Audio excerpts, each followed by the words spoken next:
On va donc parler de foot, de cette demi-finale, puisque les Bleus partent à l'assaut de l'Espagne et de l'exploit historique d'une 3e finale de Coupe du Monde consécutive. Ils ont montré, on l'a vu, un élan formidable et un potentiel hors norme. Le sentiment qu'on a aujourd'hui, c'est que ce serait quand même dommage d'avoir accompli tout cela pour que ça se termine maintenant. Est-ce que c'est faisable, allez, Cyril de la Morinerie?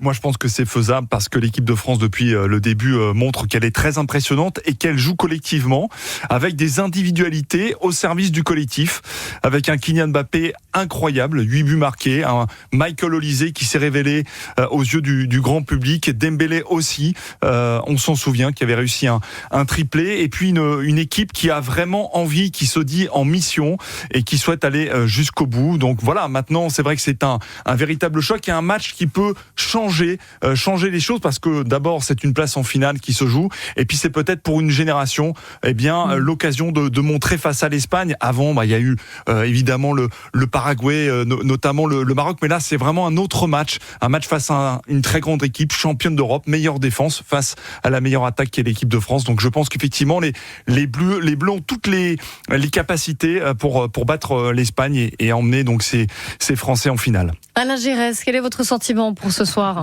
Mais, évidemment, alors ce soir, bien évidemment, c'est la porte pour la finale. C'est que le rendez-vous là qu'on en attend, il n'y a rien de pire que de perdre en demi-finale, évidemment, puisque ça empêche de connaître une finale de Coupe du Monde. Alors effectivement, comme l'a dit Cyril, les Français ont le potentiel complètement, tout sur le collectif, dans les individualités, dans tous les secteurs du jeu. Ils sont les plus impressionnants, d'abord parce que évidemment ils gagnent, ils sont performants, mais en plus ils produisent du jeu de qualité. Maintenant, c'est pas que je veux être pessimiste, il y a toujours, malheureusement, dans le foot, des paramètres qui peuvent arriver tout d'un coup, des ratés de joueurs ou des interprétations dans le jeu qui correspondent pas, et puis voilà, on passe à côté. Mais en tout cas, aujourd'hui, on peut dire que ce qu'elle avait produit, oui, ça serait effectivement regrettable que ça s'arrête aujourd'hui. Sébastien Ligné. Bien sûr, surtout que j'ai pas souvenir, en tout cas au XXIe siècle, d'équipe nationale qui en Coupe du Monde dégage une telle facilité et une telle domination. C'est-à-dire qu'on pourrait comparer avec l'Allemagne de 2014 ou le Brésil de 2002, mais enfin, en tout cas, jamais la France n'est arrivée en demi-finale avec un tel sentiment de supériorité. C'est-à-dire que quand on compare avec ne serait-ce que les Coupes du Monde de Didier Deschamps, que ce soit 2018 ou 2022, c'était beaucoup plus compliqué. Ça jouait beaucoup moins bien. C'était même une critique récurrente qu'on avait avec les équipes de France de Didier Deschamps, c'est que c'était cette idée que parfois on s'ennuyait un petit peu face au jeu de l'équipe de France qui était extrêmement pragmatique. Là, il a aussi fait cette propre révolution, c'est-à-dire qu'on a une équipe de France qui assume un certain déséquilibre, qui assume le jeu offensif, qui assume de jouer avec son quatuor devant. Alors, est-ce qu'on gagne une Coupe du Monde en étant la plus belle équipe, celle qui propose le plus beau jeu? Je ne sais pas toujours, en tout cas c'est certain. Peut-être que cette fois-ci sera différente, mais même si ça devait s'arrêter en demi-finale, je garderai quand même cette image d'une équipe de France flamboyante, ce qui n'a pas toujours été le cas, même quand on a gagné en 98 et en 2018. La parole aux Espagnols, Juan José Dorado.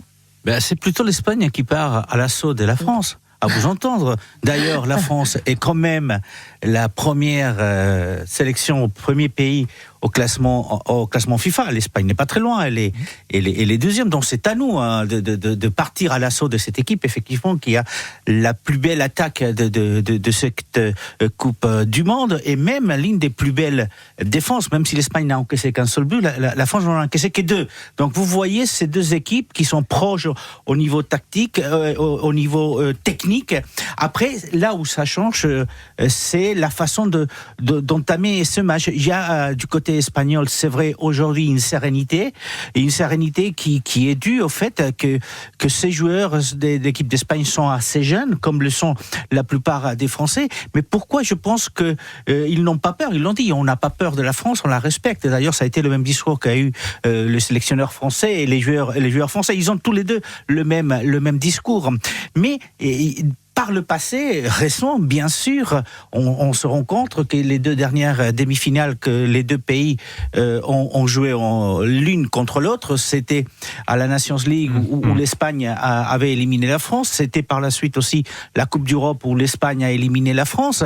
Mais permettez-moi de vous rappeler que dans cette équipe d'Espagne, vous avez parlé de la jeunesse, vous avez parlé des Siré Doué, etc., des jeunes dans l'équipe de France, mais n'oubliez pas qu'il y a aussi des jeunes dans l'équipe d'Espagne. Et ces jeunes, espagnols et français, se connaissent très bien, puisque 2024, Jeux Olympiques à Paris, finale du tournoi de foot, c'est Espagne-France, et 5 des joueurs espagnols qui étaient dans cette finale et qui ont battu la France sont en jeu aujourd'hui en équipe d'Espagne. Donc les 2 équipes se connaissent extrêmement bien. Je reviens sur ce que vous avez dit. Vous avez dit, voilà, ils ont été, tout le monde est assez respectueux. Il y a eu quelques petites piques quand même, puisque Lamine Yamal, l'ailier droit, après la qualification contre la Belgique, je cite, nous avons battu la France lors de nos 2 dernières rencontres. Si la France doit craindre quelqu'un, c'est nous. On n'a pas peur. Nico Williams, l'ailier gauche, on a battu cette équipe 2 fois. Ce n'est pas de l'arrogance, mais de l'estime de soi et un peu d'ego. Ah oui, bien sûr, il y a de l'ego. Mais vous voyez. Mais des deux côtés, tous les journalistes, tous les joueurs, pas à ce niveau-là, il y a de l'ego. Mais c'est vrai qu'il y a une sérénité dans cette équipe espagnole aujourd'hui, dans ses forces, qui fait qu'effectivement, ils n'ont pas peur. Et ça, c'est une réalité, même si ça a été très compliqué, même si la France a brillé en ce mondial et l'Espagne a eu du mal à pouvoir gagner ces matchs. Mais ne croyez pas qu'il n'y a pas de respect. Tout le contraire, il y a énormément de respect de la part des 2 joueurs.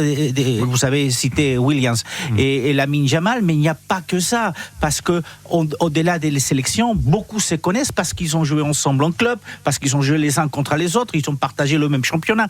Donc non, après, c'est un peu le jeu obligatoire avant une demi-finale, vous êtes beaucoup plus réservé que les Espagnols, c'est une réalité. Non mais ce qui m'a étonné, Juan Rosé, c'est que d'abord Lamine Yamal lui-même a dit je vais aller en conférence de presse. En général, pour les demi-finales, on préserve parfois les grandes stars. Il n'a que 19 ans. Lamine Yamal, il a marqué un but dans cette Coupe du Monde. On l'attend beaucoup plus fort. Et attention, parce que Lamine Yamal, lors des derniers matchs face aux Français, a été extrêmement fort et justement marqué des buts.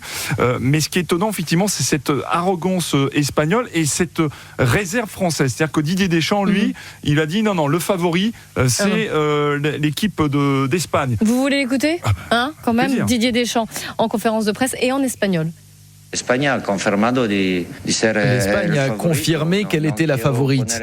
Je ne veux pas mettre de pression sur le sélectionneur espagnol et son équipe, car il sait lui aussi que les gens attendent énormément de l'Espagne. L'Espagne sait très bien attaquer, elle sait aussi très bien défendre, elle n'a encaissé qu'un seul but. Donc nous savons que cela peut donner un match spectaculaire avec 2 équipes qui possèdent énormément de qualités, notamment sur le plan offensif. Mais nous pensons qu'il faut aussi bien savoir défendre. Alain Gérès, donc est-ce que l'Espagne est favorite? Est-ce que finalement c'est pas plus mal que ça d'ailleurs? Je veux dire, ça m'amuse beaucoup ces déclarations. Je les ai connues toutes ces déclarations.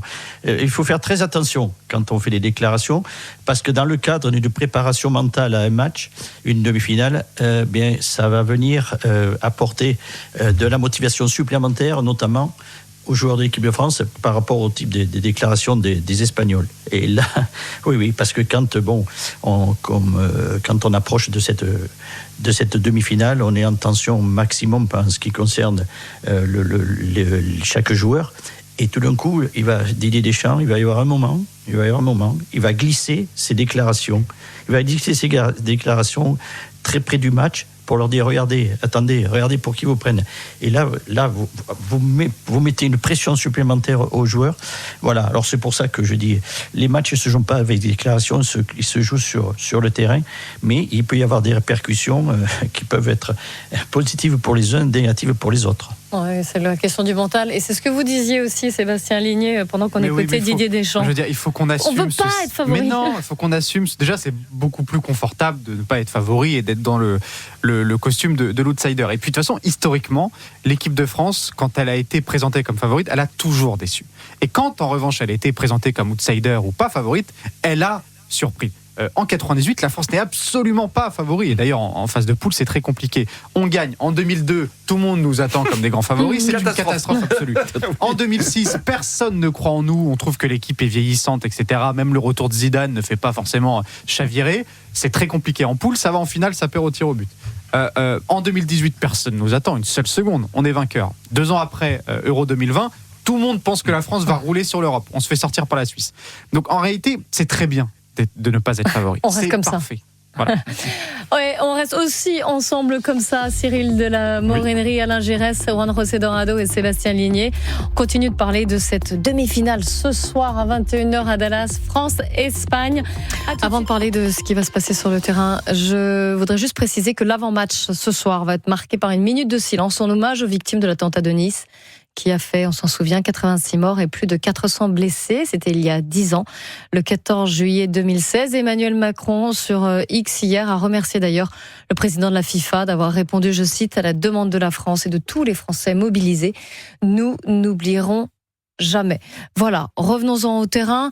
Écoutez Didier Deschamps hier en conférence de presse sur le rapport de force entre les deux équipes françaises donc et espagnoles. Il n'y a pas de leçon, il y a eu une vérité avec les joueurs qui étaient là, des deux côtés. Il y en a beaucoup qui sont là, mais pas forcément les mêmes, d'autres peut-être pas au même niveau. C'est un rapport de force. Après, vous connaissez les qualités, ou je vais vous les dire, de cette équipe d'Espagne. Évidemment qu'elle veut le ballon et la possession. Elle a une capacité à mettre beaucoup de pression. Et si elle a pris qu'un but, c'est parce que l'adversaire, le ballon, il a du mal à l'avoir et à se créer des occasions. Donc là, ça sera un rapport de force. C'est une demi-finale et il y a une place en finale. Ok, j'enlève pas de l'importance à ces 2 matchs qu'on avait eu avant, mais il n'y en aura qu'une. Et on va tout faire pour que ça soit nous. On va tout faire pour que ça soit nous. Les points forts et les points faibles de chaque équipe, Cyril de la Morinerie. Oula, alors pour donner des points faibles aujourd'hui à ces 2 équipes, ça va être compliqué. On est sur les 4 meilleures équipes du tournoi, avec 3 équipes européennes et une équipe sud-américaine. On a, et on l'a dit, une équipe de France qui a un gros point fort, c'est évidemment son attaque. Mais je dirais que l'autre point fort aussi, c'est le groupe. C'est-à-dire que c'est un groupe très uni, un groupe solidaire, un groupe qui a envie d'aller très loin. C'est moins le cas pour les Espagnols ? Alors je sais pas, il faudra demander à Juan José Dorado. Mais on va lui demander. Mais je pense que côté français, vraiment, cette unité, ces joueurs qui se connaissent bien, de la jeunesse, un peu d'expérience, beaucoup de talent, c'est vraiment une grosse force. Et puis du côté de l'Espagne, Juan José détaillera, mais je pense qu'effectivement, il y a l'expérience aussi de ces grandes compétitions. Ils sont champions d'Europe.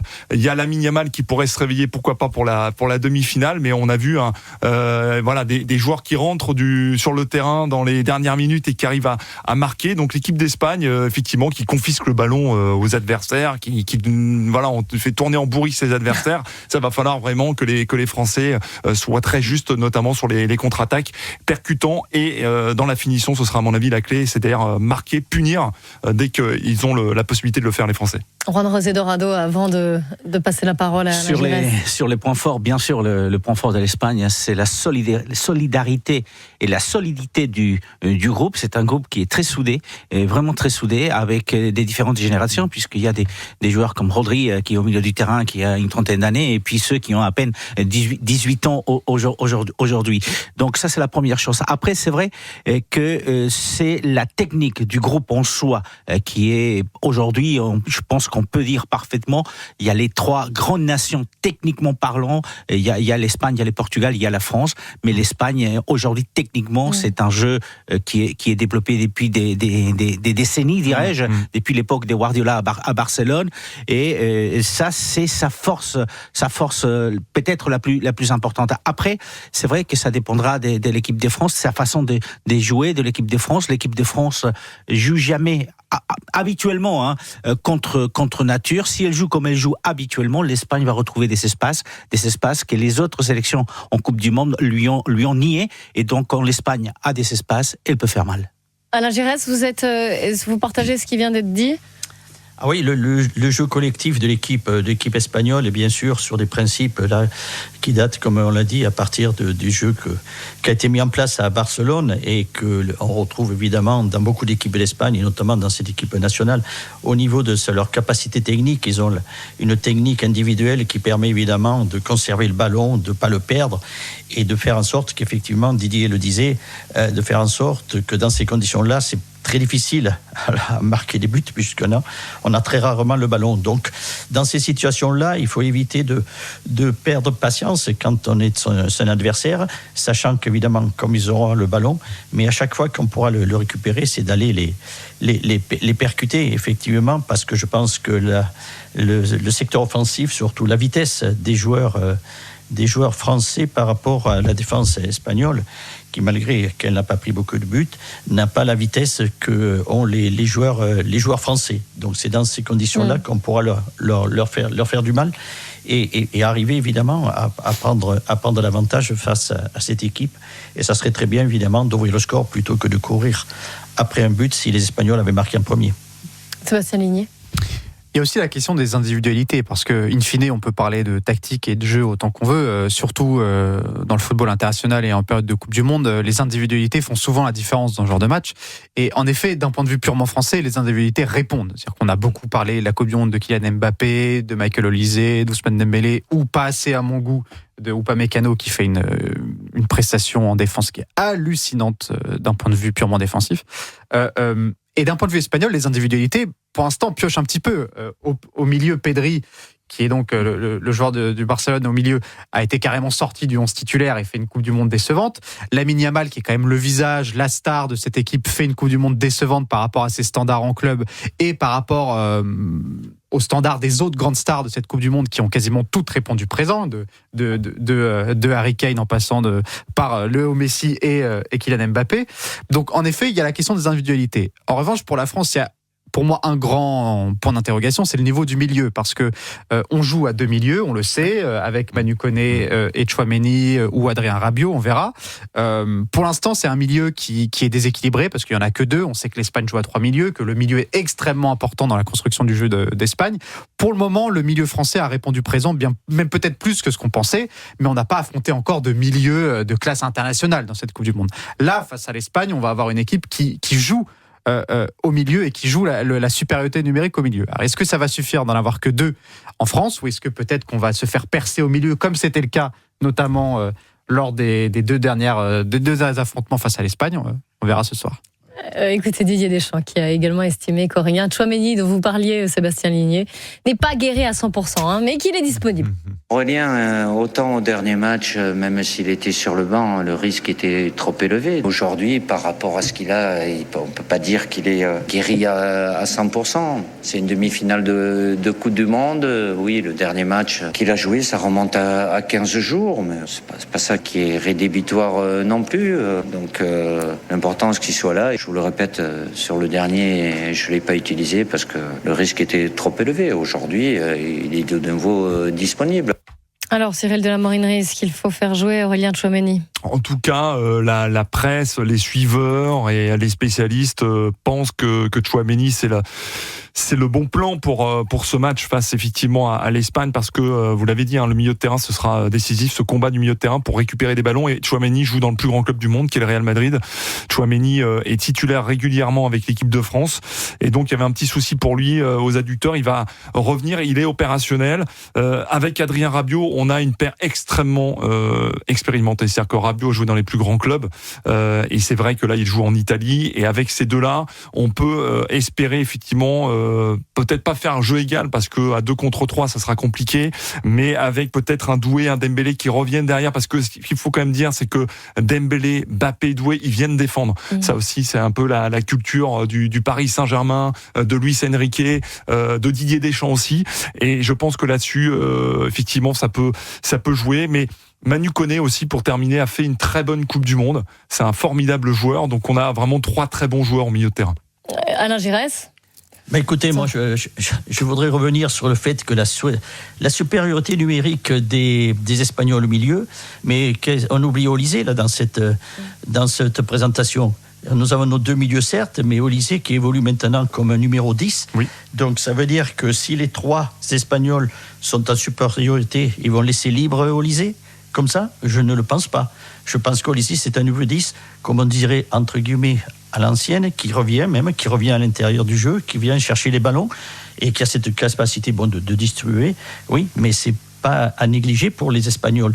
Donc je pense que la supériorité numérique, elle est elle n'est pas tout à fait définie, parce que justement, il y a Olysée qui a pris cette position, et ô combien, vraiment avec beaucoup de réussite. Donc là, on aura certes au milieu, ça, c'est souvent le cas, quand un milieu peut prendre l'avantage, c'est important pour son équipe, là, mais moi je pense que là, on pourra faire face, et justement, avec cette position d'Olysée qui va aussi poser des problèmes à ces Espagnols. Et ce qui est intéressant juste, c'est qu'ils ont permuté dès le début de la Coupe du Monde entre Dembélé, qui était normalement, on aurait pu le mettre au milieu de terrain, Didier Deschamps l'a mis sur le côté, donc il a un peu changé ses plans, et Olysée s'est révélé au grand public, et effectivement, il a raison Alain Giresse, un nombre de passes décisives hallucinantes, il sait trouver les joueurs, même les yeux fermés. Olysée, c'est une révélation.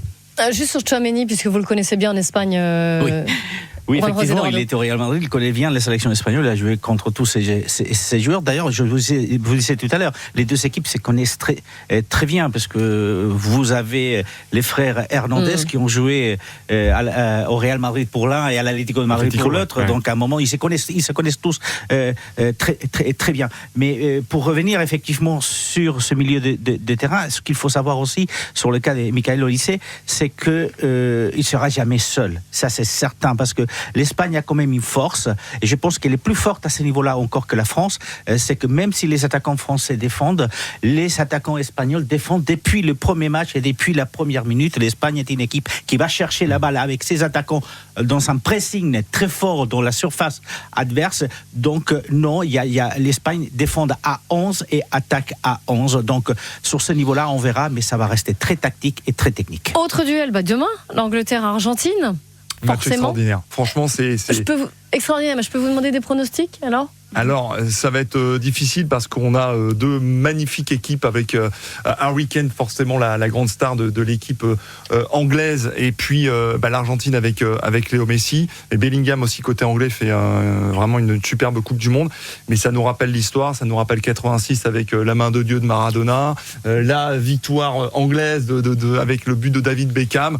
Donc on a un France-Espagne, l'histoire du foot avec un France-Espagne qui nous rappelle Alain Giresse 84 la finale, Arconada le but de Platoche de Platini, et puis un Argentine-Angleterre. Quand on aime le football, on regarde ces matchs et on se régale. Un pronostic, Alain Giresse pour Angleterre-Argentine? Moi, je pronostique Messi par rapport à ce que ce joueur représente, ce qu'il m'a apporté en termes d'émotion. Et voilà. Et pour moi, c'est la représentation du football au niveau le plus élevé. Sébastien Ligné. Moi, je pronostique l'Angleterre. Je pense que les Argentins sont, je trouve, physiquement extrêmement entamés. Ils sortent quand même d'un miracle face à l'Égypte. Je pense qu'on rejoue le match 10 fois, l'Argentine perd 10 fois.